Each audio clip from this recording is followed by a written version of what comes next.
The notification on my phone said, "Delivered," but I was standing right here at my front door watching the delivery truck pull away with my groceries still inside. The driver had looked me straight in the eye, shook his head and drove off.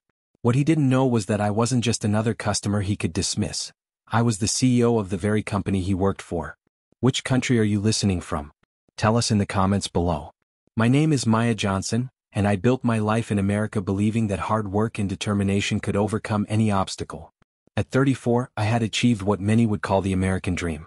I was the founder and CEO of Quick Cart Delivery, a grocery delivery service that had grown from a small startup in my garage to a company serving 3 major cities with over 500 employees. Growing up in Detroit as the daughter of a single mother who worked 2 jobs, I learned early that success wasn't handed to anyone who looked like me. My mother, Angela, would tell me every morning before school, "Maya, baby, you're going to have to work twice as hard to get half as far, but don't let that stop you from going the whole distance." Those words became the foundation of everything I built. I earned my business degree from Michigan State on a full scholarship, started my first company at 25, and sold it for enough money to fund my real dream, Quick Cart. The idea came to me during the pandemic when I noticed how many elderly people in my neighborhood couldn't get their groceries safely. I wanted to create a service that wasn't just about convenience, but about caring for our community. 5 years later, Quick Cart employed drivers from all walks of life, many of whom were immigrants, college students, and people looking for a second chance. We prided ourselves on being more than just another delivery app. We were a company that believed in dignity, respect, and opportunity for everyone. I lived in Brookwood Heights, an affluent suburb of Cleveland, in a beautiful Tudor-style home I'd purchased with my own money. The neighborhood was predominantly white, something I was acutely aware of but tried not to let define my experience. I'd moved there because it was safe, had good schools for when I decided to start a family, and represented the success I'd worked so hard to achieve. Most of my neighbors were polite, though I could feel the curiosity in their glances. Some would ask what I did for work with a tone that suggested they were trying to figure out how I afforded to live there. I'd answer with pride about my company, watching their expressions shift from skepticism to surprise to something resembling respect. The Hendersons next door were genuinely friendly. Tom was a doctor and Susan taught high school chemistry. They'd welcomed me with homemade cookies when I moved in and always waved when we saw each other. But even they sometimes made comments that revealed their assumptions. "You're so articulate," Susan once said after I explained a complex business strategy. "I mean, you speak so well." The compliment stung because it revealed her surprise that I could be both black and eloquent. Down the street lived the Carmichaels, an older couple who had lived in Brookwood Heights for 40 years. They weren't openly hostile, but Mrs. Carmichael had a habit of asking me if I was visiting someone whenever she saw me walking in the neighborhood. Even after 2 years of living there, she still seemed surprised to see me. The most telling interactions were with the various service providers who came to the neighborhood. Landscapers, repair technicians, and delivery drivers would often assume I was the help when they saw me at my own house. I'd grown accustomed to the double takes when I answered my door, the questions about whether the homeowner was available, the request to speak to someone in charge. But on this particular Tuesday afternoon in March, as I stood in my marble-floored foyer wearing my favorite cashmere sweater and waiting for my grocery delivery, I was just another customer. I had ordered from Quick Cart. Yes, I used my own service regularly, and was expecting a delivery between 2 and 4 p.m.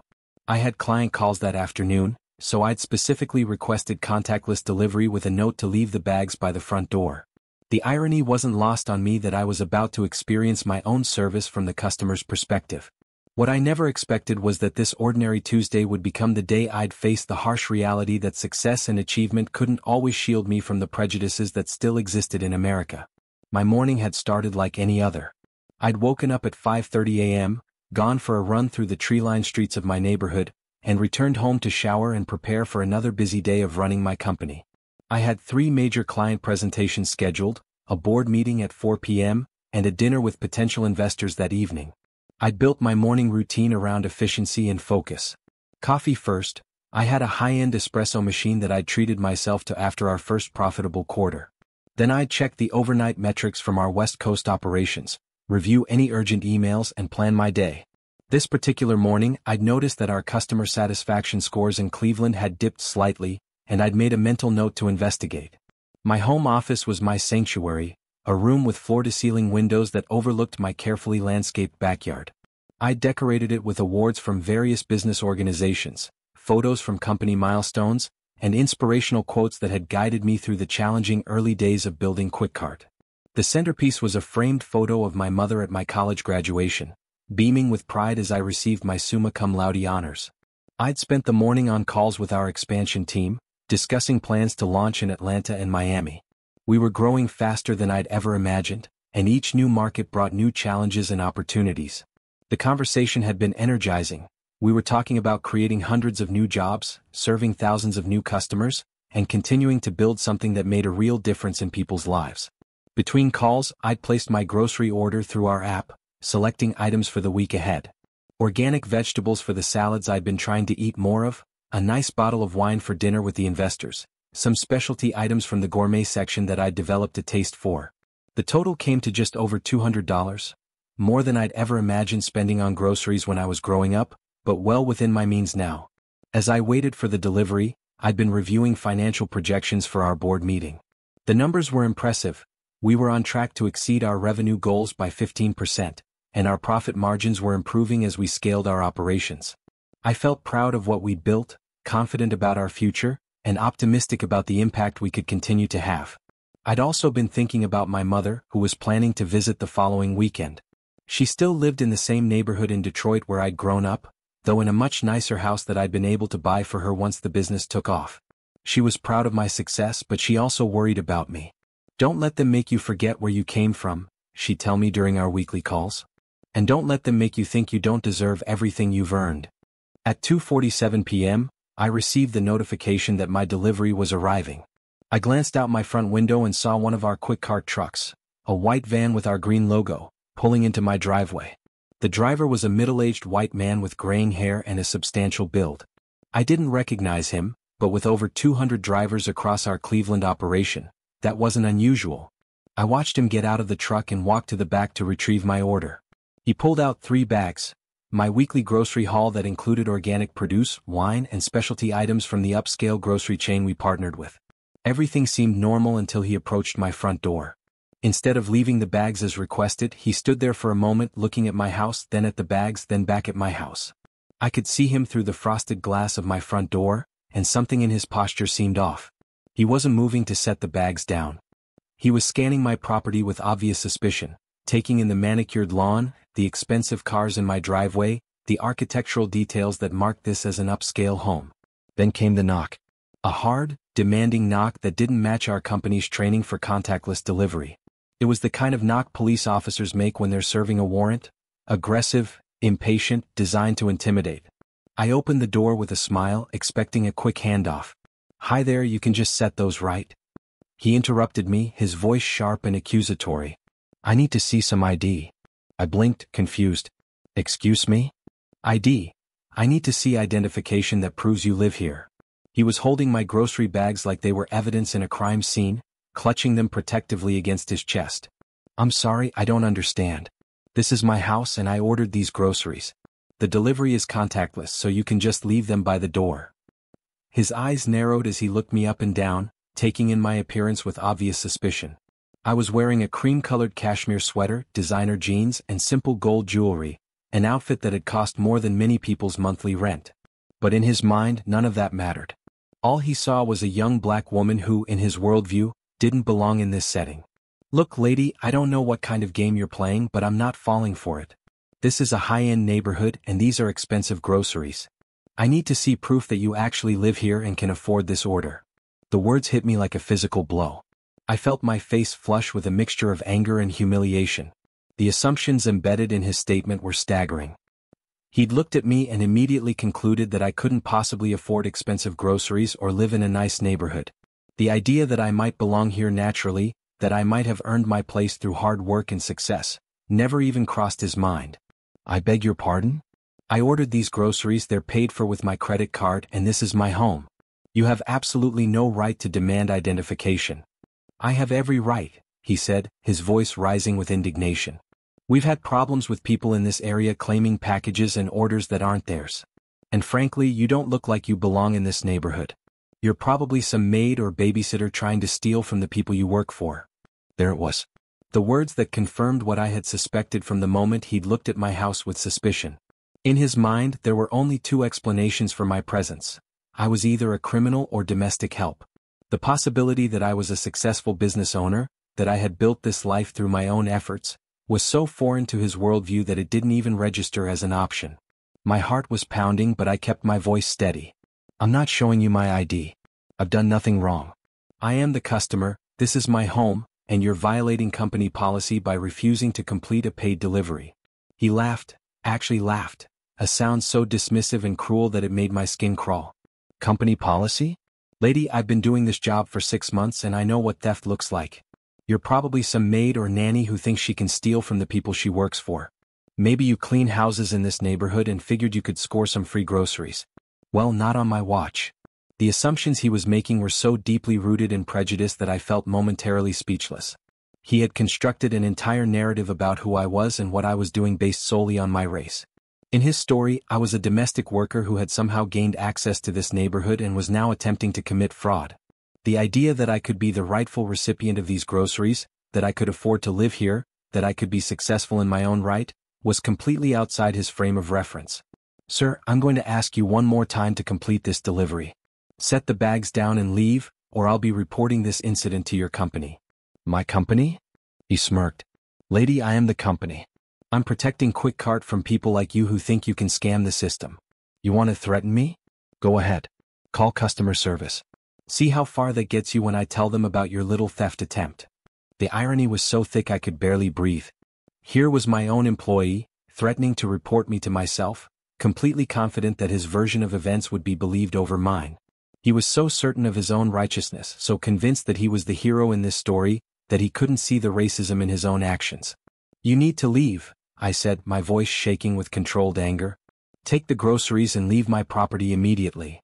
Oh, I'm leaving all right, he said, backing toward his truck with obvious satisfaction. But I'm keeping these groceries. And I'm reporting this attempted theft to the company. We'll see how smart you feel when the police show up to arrest you for fraud. I watched in disbelief as he loaded my groceries back into his truck. He moved with the confidence of someone who believed he was completely in the right, completely justified in his actions.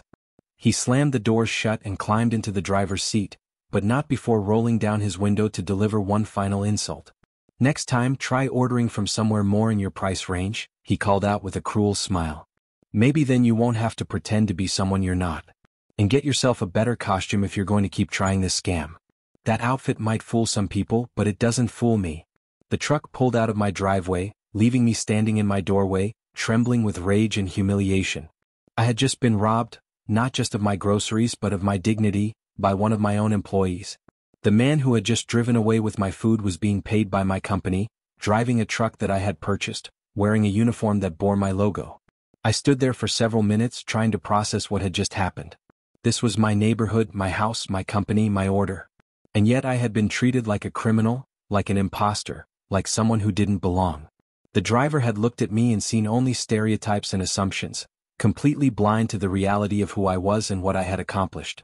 I closed my front door and leaned against it, my hands shaking as I tried to process what had just happened. In my own neighborhood, at my own home, I had been treated like a criminal because of the color of my skin. The delivery driver had seen a young black woman and immediately assumed I was either a thief or a domestic worker who didn't belong. The worst part was the casual confidence with which he'd made these assumptions. He hadn't hesitated, hadn't questioned his own prejudices. In his mind, the narrative was clear. Black woman in expensive neighborhood equals trouble. It was a story as old as America itself, and I had just lived it firsthand. I walked to my home office, a beautiful space with floor-to-ceiling windows overlooking my garden, and sat at my desk. The irony was suffocating. Here I was, in the office where I'd built a company that employed hundreds of people, including the very man who had just humiliated me.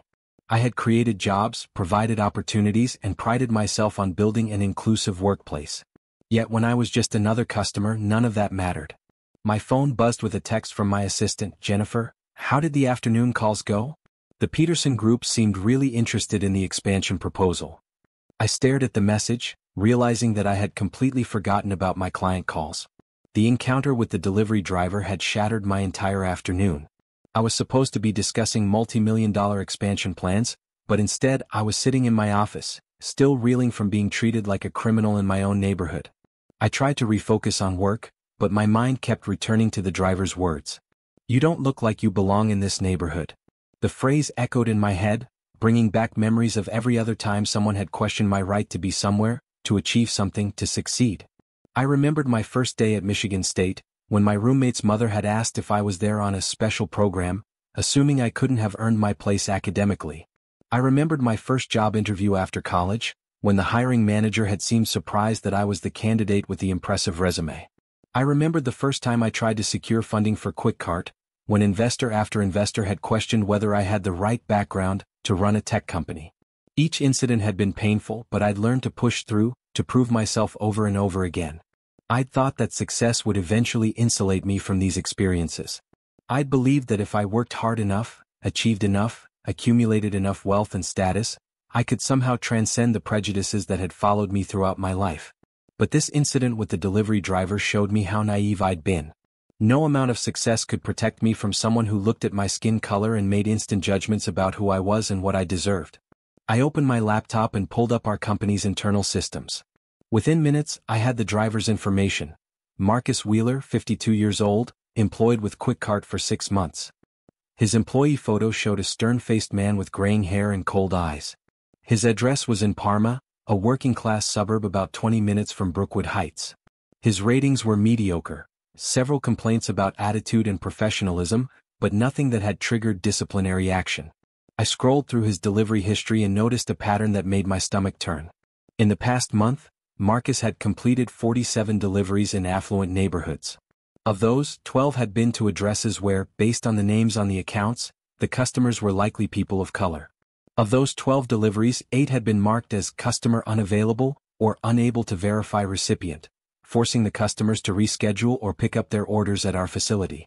The pattern was clear. Marcus Wheeler had been systematically harassing customers based on racial profiling, and somehow, it had flown under our radar. How many other customers had experienced what I just went through? How many had been too intimidated to complain, or had complained and been dismissed? I felt sick. My company, the business I had built on principles of dignity and respect, had been used as a vehicle for discrimination. And worse, I had been completely oblivious to it. I spent the next hour diving deeper into our complaint system. I found buried reports from customers, mostly people with names that suggested they were minorities, describing encounters with drivers who had questioned their right to live in certain neighborhoods or demanded excessive verification for routine deliveries. One complaint from a customer named Jamal Washington described an incident almost identical to mine. Driver refused to complete delivery, claimed I didn't look like I belonged in the neighborhood, demanded to see ID and proof of residence. Very humiliating and inappropriate. Another from Maria Rodriguez. Driver was extremely rude and suspicious, acted like I was trying to steal something. Made me feel like a criminal in my own home. And another from David Kim. Driver questioned whether I really lived at this address, said the order was too expensive for someone like me. Unprofessional and discriminatory behavior. The complaints had been logged but not escalated, dismissed as isolated incidents or misunderstandings. But they weren't isolated. They were part of a pattern that revealed a systemic problem I had failed to recognize. As a black woman who had experienced discrimination throughout my life, I should have been more vigilant about protecting my customers from the same treatment. Instead, I had been so focused on growth and expansion that I had missed the warning signs. That evening, I sat in my kitchen, staring at my empty refrigerator. I had planned to cook dinner with the groceries that Marcus Wheeler had driven away with. Instead, I ordered takeout and tried to figure out how to move forward. The easy solution would have been to fire Marcus and move on. But I realized that wouldn't solve the underlying problem. If one driver felt comfortable enough to behave this way, how many others were harboring similar prejudices? How many customers were we losing because they felt unwelcome or disrespected? I thought about my mother's words, "You're going to have to work twice as hard to get half as far." I had worked twice as hard and I had built something meaningful. But now I was faced with the reality that success didn't insulate me from racism, it just gave me a better vantage point to see how pervasive it really was. I called my mother that night, something I rarely did on weeknights. She answered on the second ring, her voice warm and concerned. "Maya? What's wrong, baby? You sound upset." I told her everything, about Marcus Wheeler, about the groceries, about the humiliation I'd felt standing in my own doorway being treated like a criminal. When I finished, there was a long silence. "Mama?" I said. "Are you there?" "I'm here, baby," she said, and I could hear the pain in her voice. "I'm here and I'm sorry. I'm sorry you had to go through that, and I'm sorry that all your success couldn't protect you from that man's ignorance. I thought it would be different, I said, feeling tears I'd been holding back all day. I thought if I worked hard enough, if I achieved enough, if I proved myself enough times. I know, baby. I know. But you listen to me, what happened today doesn't diminish anything you've accomplished. That man's prejudice says nothing about you and everything about him. You are successful. You do belong in that neighborhood. You have earned every single thing you have. But how do I make sure this doesn't happen to other people? How do I fix this? The same way you fixed everything else in your life, she said. By being smarter, stronger, and more determined than the people who want to tear you down. You turn this pain into power, and you use that power to make sure no one else has to go through what you went through today. After I hung up, I sat in my kitchen for a long time thinking about what she'd said. Turn this pain into power. Use that power to create change. It wasn't enough to be successful if that success didn't create opportunities for others to succeed as well. The next morning I received an email that made my blood boil. It was from Marcus Wheeler, sent through our internal reporting system at 11:47 p.m. the night before. Dear management, I am writing to report a serious attempted theft that occurred during my delivery shift yesterday afternoon. A customer at 1247 Brookwood Heights Drive attempted to claim an order that was clearly not intended for her. The individual, a black female approximately 30 to 35 years old, was obviously not the rightful recipient of the high-end grocery order, as she clearly did not belong in that affluent neighborhood and became hostile and threatening when I requested proper identification. The order in question was worth over $200 and included expensive items like organic produce and premium wine. It was immediately apparent that this individual could not afford such items and was likely attempting to steal the delivery. When I professionally requested identification to verify her identity, she became aggressive and refused to comply, which confirmed my suspicions about her intentions.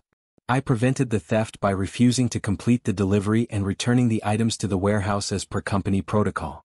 I believe this individual may be part of a larger fraud scheme targeting our service in affluent areas, possibly involving domestic workers or other service personnel who have access to upscale neighborhoods. I recommend that we implement stricter verification procedures for deliveries in high-end neighborhoods to prevent future incidents of this nature. We should require photo ID for all deliveries over $150 in affluent areas, and drivers should be given more discretion to refuse deliveries when the recipient appears suspicious or out of place. I am willing to provide additional details and testimony if needed for any investigation or legal proceedings. I have 15 years of experience in customer service and delivery, and I pride myself on protecting company assets and maintaining the highest standards of security. This incident highlights the need for better training and protocols to help drivers identify potential theft attempts. I volunteer to help develop these procedures based on my experience with this attempted fraud. Sincerely, Marcus Wheeler. Driver ID 4751. Employee since September 2024. I read the email 3 times, each time feeling more furious. He had actually reported me for attempting to steal my own groceries. The audacity was breathtaking. But what made it worse was the language he used, obviously not the rightful recipient, clearly did not belong, appears suspicious or out of place. He had written this report with complete confidence that his version of events would be believed. He expected his supervisors to read this and nod in agreement, to implement his suggestions for stricter verification procedures that would essentially create a system of racial profiling in our delivery operations. This wasn't just one man's prejudice. This was a mindset that needed to be challenged and changed.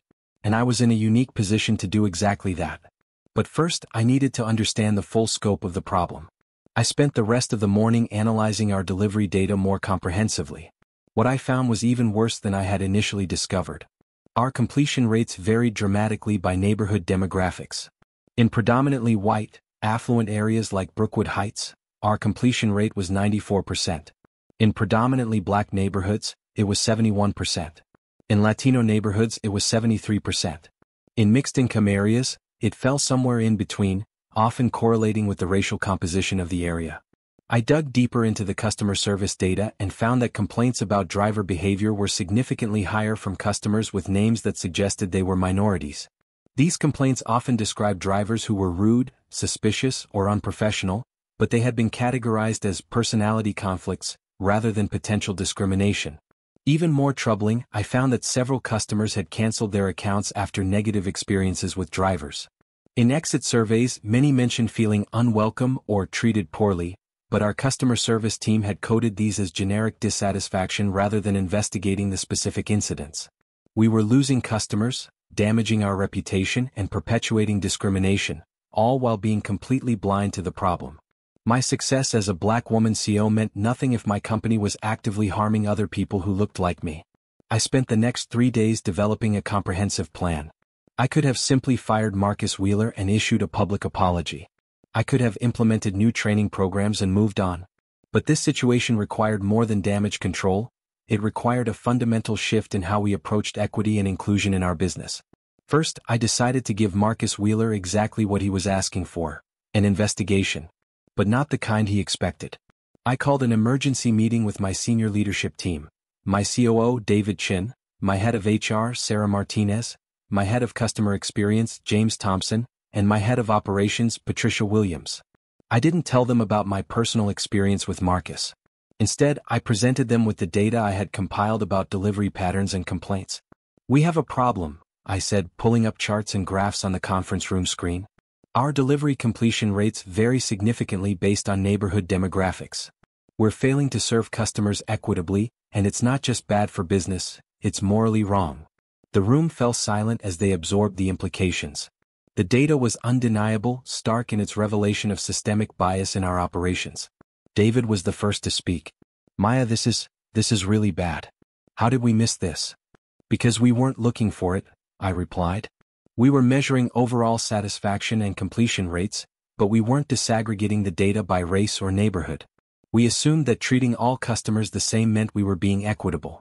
But equality and equity aren't the same thing." Sarah leaned forward, her face pale. "What do you want to do?" "I want to implement a comprehensive audit of our delivery practices. I want to interview every customer who filed a complaint in the past year. I want to review the performance of every driver who has patterns of incomplete deliveries in diverse neighborhoods. And I want to do it transparently." James looked concerned. "Maya, that's going to be expensive. And if we find widespread problems, we could face lawsuits, media scrutiny, damage to our brand." "Good," I said firmly. "If we've been enabling discrimination, we deserve scrutiny. And if we handle this right, we'll come out stronger. We'll be the delivery company that took responsibility for its failures and implemented real solutions." Patricia nodded slowly. "What's the timeline for this audit?" 2 weeks, I said. "I want a full report on my desk in 2 weeks. And I want recommendations for immediate action items we can implement while we develop longer-term solutions." Over the next week, we conducted the most thorough audit in our company's history. We hired an external consulting firm that specialized in bias and discrimination to help ensure objectivity. We reviewed thousands of delivery records, analyzed customer complaint patterns, and conducted detailed interviews with both customers and drivers. The results were worse than I had imagined. We identified 12 drivers with patterns similar to Marcus Wheeler's, drivers who had significantly lower completion rates in diverse neighborhoods and higher complaint rates from customers of color. We found 47 customers who had experienced discrimination but hadn't filed formal complaints, often because they didn't think it would make a difference or were afraid of retaliation. We discovered that our customer service team had been dismissing complaints about driver behavior as personality conflicts, rather than investigating potential bias. They had been trained to de-escalate situations and move on, not to recognize patterns of discrimination. Most damaging of all, we found that our overall completion rates in predominantly white neighborhoods were 94%, while our completion rates in predominantly Black and Latino neighborhoods were 71% and 73% respectively. The disparity was stark, undeniable, and completely unacceptable. We also uncovered disturbing patterns in our hiring and training practices. While we had a diverse workforce overall, our management positions were predominantly white. Our training materials included no content about cultural sensitivity or bias recognition. Our performance evaluation system rewarded efficiency over customer satisfaction, creating incentives for drivers to make quick judgments rather than provide quality service to all customers. But I wasn't done with Marcus Wheeler yet. I had a special plan for him. On Friday afternoon, I called him directly using a blocked number and disguising my voice slightly.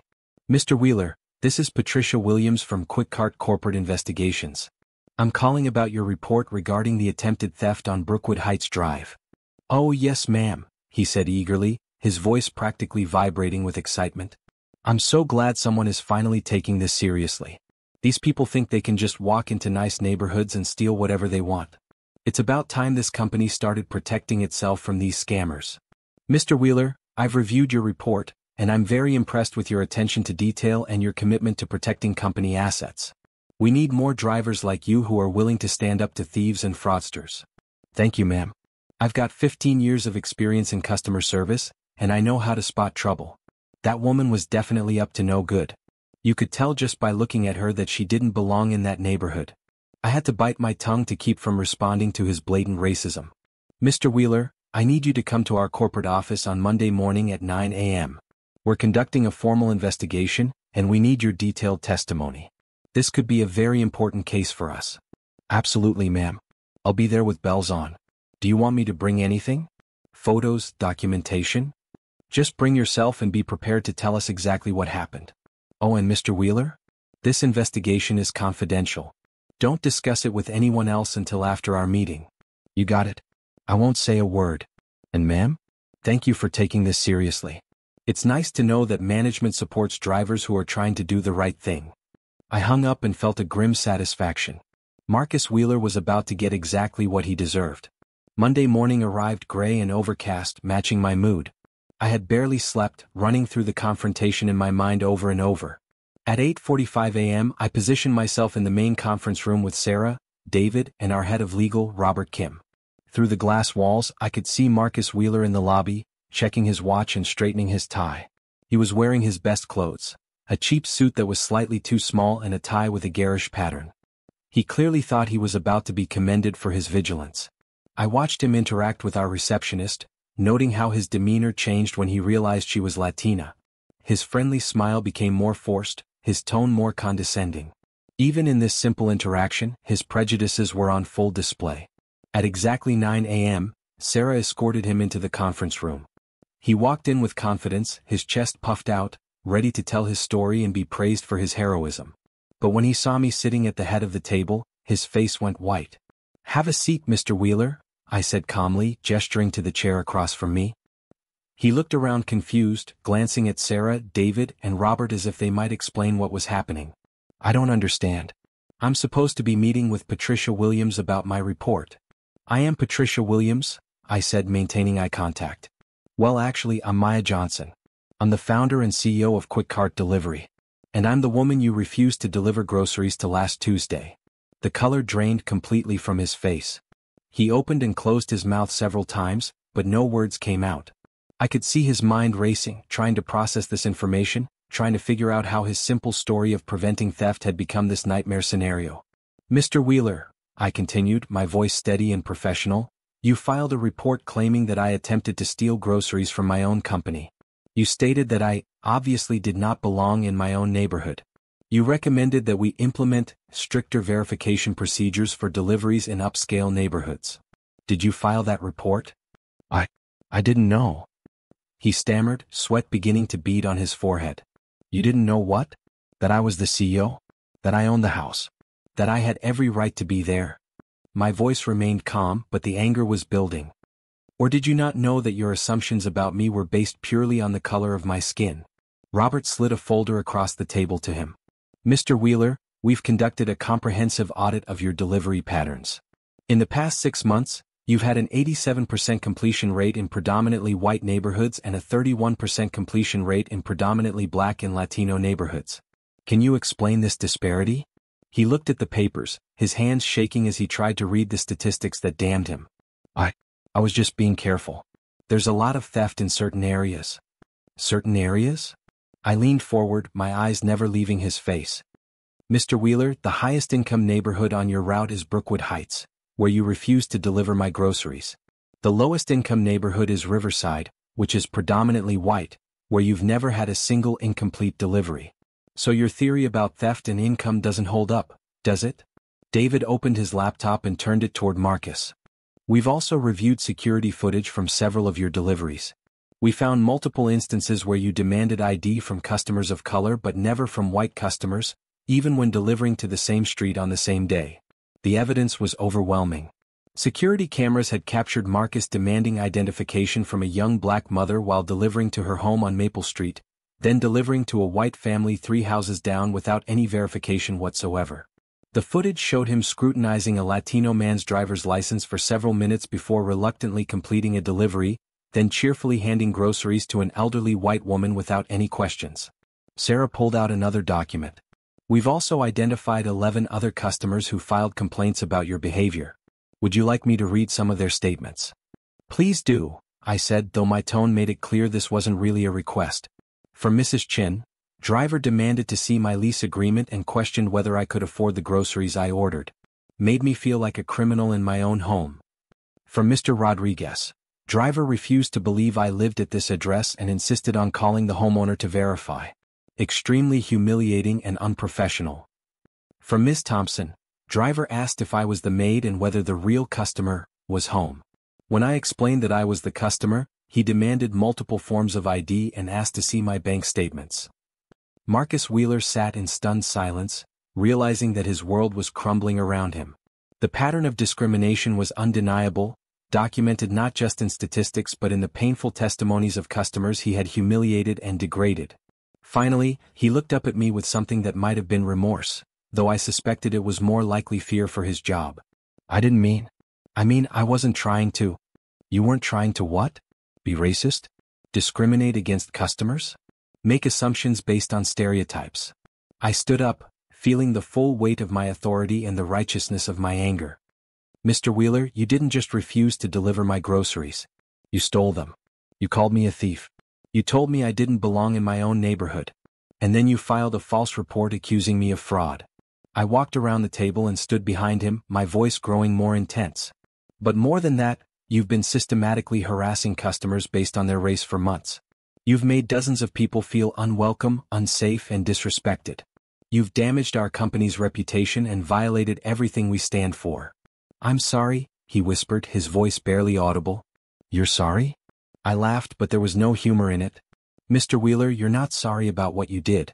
You're sorry that you got caught. You're sorry that the woman you tried to humiliate turned out to be your boss. But you're not sorry about the assumptions you made or the customers you mistreated, are you? He couldn't meet my eyes. I just thought. You thought what? That black people don't belong in nice neighborhoods? That we can't afford expensive groceries? That we're inherently suspicious and untrustworthy? I returned to my seat and looked him directly in the eyes. Your thoughts, Mr. Wheeler, are the problem. Your assumptions are rooted in racism, and your actions have caused real harm to real people. Robert leaned forward. Mr. Wheeler, in addition to the pattern of discriminatory behavior, you've also violated several company policies. You failed to complete assigned deliveries without proper justification. You demanded unnecessary verification from customers. You filed a false report. And you engaged in conduct that damages the company's reputation. What does this mean? Marcus asked, though I think he already knew. It means you're fired, effective immediately, I said. Security will escort you out. You'll receive your final paycheck minus the cost of the groceries you stole from me. And if you ever apply for a job in this industry again, any reference check will include a full disclosure of why you were terminated. Sarah handed him a termination letter. Mr. Wheeler, you're also banned from all Quick Cart facilities and from using our services as a customer. If you attempt to place an order or enter any of our properties, you'll be trespassing. This isn't fair, he said, finally finding his voice again. I was just doing my job. I was trying to protect the company. No, Mr. Wheeler, I said firmly. You were not doing your job. Your job was to deliver groceries to paying customers with professionalism and respect. Instead, you chose to play judge and jury based on your own prejudices. You chose to see theft where there was none, danger where there was only a customer waiting for her order. But you have to understand, he pleaded, in my experience. Your experience? I cut him off. Your experience is exactly the problem. Your experience taught you to see Black and Latino customers as threats rather than people. Your experience told you that success and wealth have a color, and that color isn't black or brown. Well, let me give you a new experience to consider. I gestured around the conference room at the company logo on the wall, at the photos of our various locations and achievements. This company was built by a young black woman from Detroit who was told she would never amount to anything. Every job you've had in the delivery industry, every paycheck you've received, every benefit you've enjoyed, all of it exists because someone who looks like me worked twice as hard to create opportunities for people like you. And how did you repay that opportunity? By stealing from me. By humiliating me. By filing false reports. By treating customers who look like me as criminals and thieves. I stood up again, my voice rising with emotion. You took my generosity, my willingness to give you a second chance, and you used it as a weapon against me and people like me. As security escorted him out, Marcus Wheeler turned back one last time. This isn't over, he said, though his voice lacked conviction. I'll file a complaint. I'll tell people what really happened. Please do, I said with complete confidence. Tell them that you were fired for discriminating against customers. Tell them that you refused to deliver groceries to the CEO of your own company because you didn't think a black woman could afford them. Tell them that you filed false reports and engaged in systematic racial profiling. I'm sure that will work out well for you. The story of Marcus Wheeler's termination could have ended there, but I decided to use it as a catalyst for something much bigger. The following week, I published a blog post on our company website titled, "When Your CEO Looks Like Your Customer: A Lesson in Equity, Accountability, and the Work That Still Needs to Be Done." In the post, I detailed my experience with Marcus Wheeler without naming him, but I included all the data we had collected about delivery disparities. I talked about the assumptions people make about success and belonging, about the invisible barriers that still exist in American society, and about the responsibility businesses have to actively fight discrimination rather than simply avoiding it. I wrote about the painful irony of being discriminated against by my own employee, about the realization that my success as a black woman CEO meant nothing if my company was perpetuating the same prejudices I had faced throughout my life. I discussed the comprehensive audit we had conducted, the patterns of bias we had uncovered, and the concrete steps we were taking to address them. The response was immediate and overwhelming. Within 24 hours, the blog post had been shared over 50,000 times on social media. It was picked up by major news outlets including CNN, The Washington Post, and Forbes.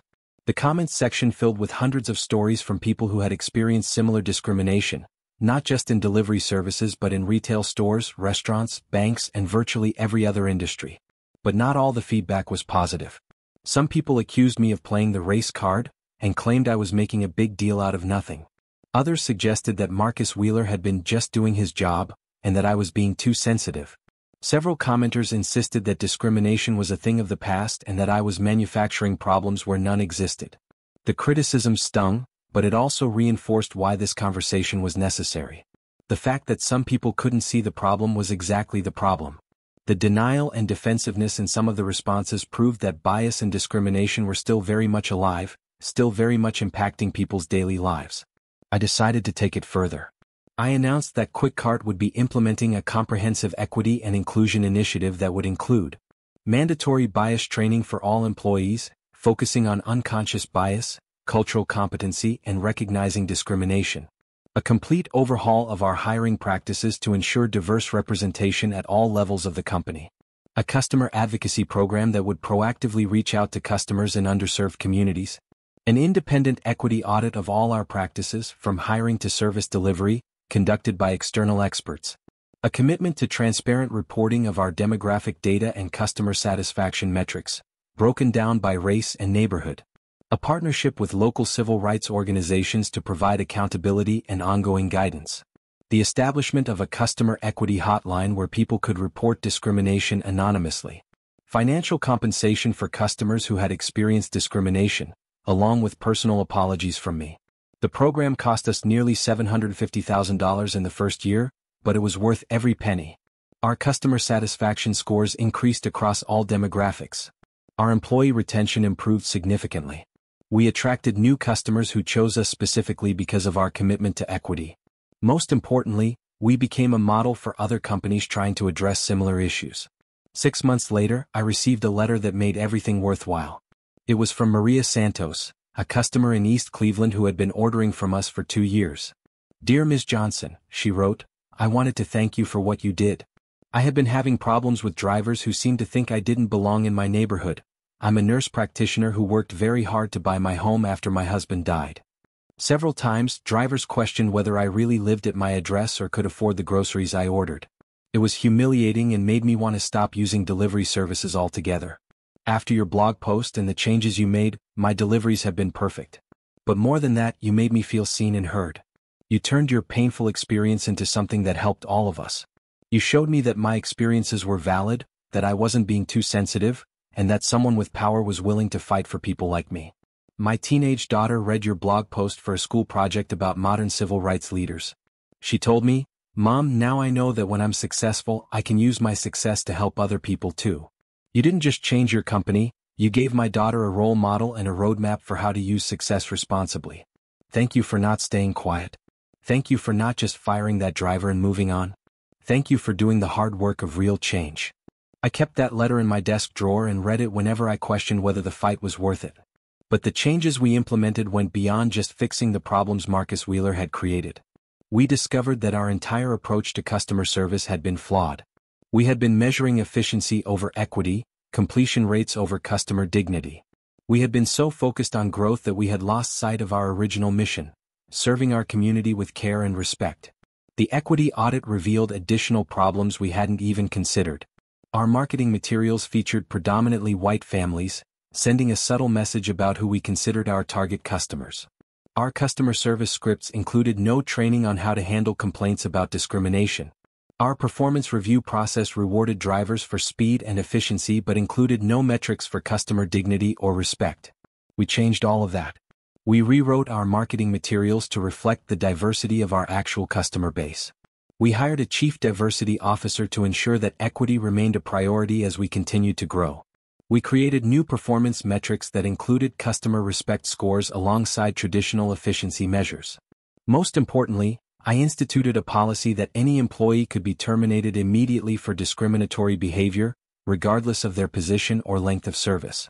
We made it clear that working for QuickCart meant committing to treating all customers with dignity and respect, and that violations of this principle would not be tolerated. The changes weren't without challenges. Some employees resisted the new training requirements. A few drivers quit rather than participate in bias education. Some investors questioned whether we were being too political by taking such a strong stance on discrimination. But the results spoke for themselves. Within a year, our customer satisfaction scores were at an all-time high. Our completion rates were now identical across all demographic groups. We had expanded to 2 new cities and were being recognized as an industry leader in customer service and corporate responsibility. More importantly, we had created a culture where discrimination wasn't just discouraged, it was impossible. Our drivers knew they were being monitored not just for efficiency but for respect. Our customers knew they could report problems without fear of retaliation. Our entire organization understood that equity wasn't just a nice idea, it was a business imperative. As I sit here today, almost 2 years after the incident with Marcus Wheeler, I've learned that success is not just about building a profitable business or achieving personal goals. True success is about using your platform, your resources, and your voice to create positive change in the world. The assumption that I didn't belong in my own neighborhood was rooted in centuries of stereotypes and prejudices that still persist in American society. But instead of letting that experience diminish me, I chose to use it as fuel for transformation, not just for myself but for my company and hopefully for the broader business community. I learned that discrimination doesn't disappear when you reach a certain level of success. If anything, it becomes more insidious because people expect you to be grateful for your achievements and not to rock the boat by calling out injustice. The higher you climb, the more isolated you can become, and the more pressure you feel to prove that your success is deserved rather than challenging the systems that make success harder for people who look like you. But I also learned that with success comes responsibility. I had the power to change not just my own situation, but the experiences of hundreds of other customers who had been treated unfairly. I had the resources to implement real solutions, not just empty promises.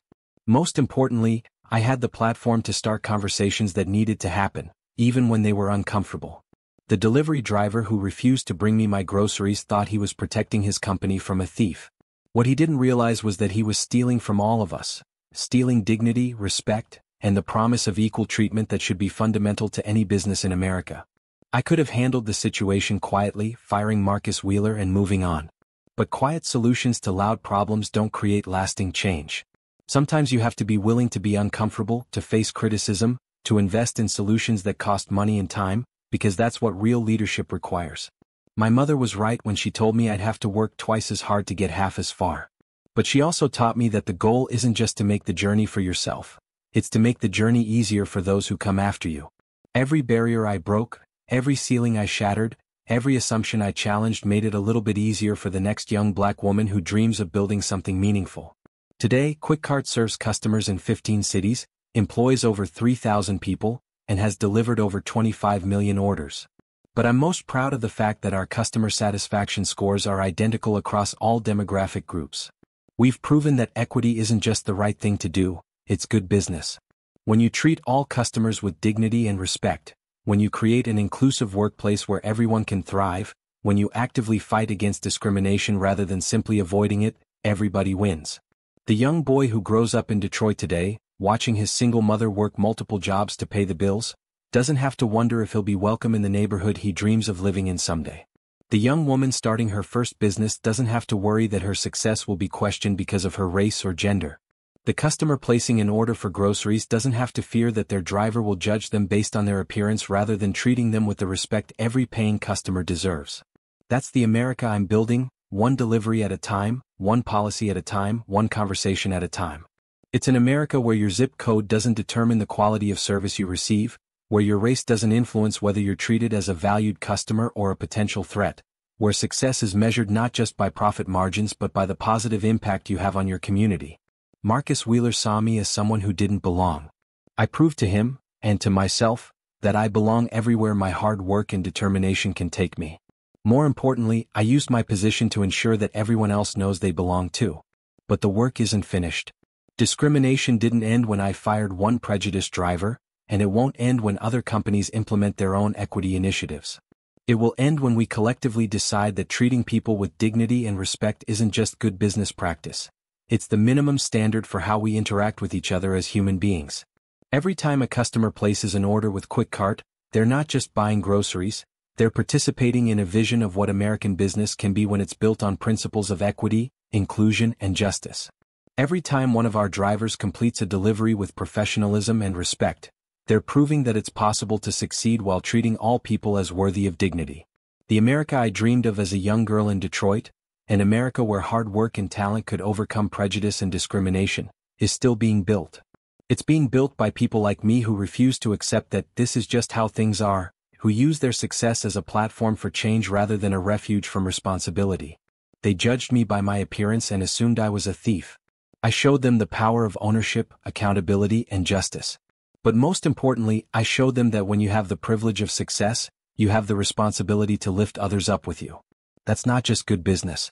That's the American dream at its finest, not just the dream of individual success, but the dream of creating a society where everyone has the opportunity to succeed, regardless of what they look like or where they come from. The delivery driver thought he was protecting his company from someone who didn't belong. Instead, he helped me build a company where everyone belongs. And for that lesson, as painful as it was to learn, I'm almost grateful. Almost.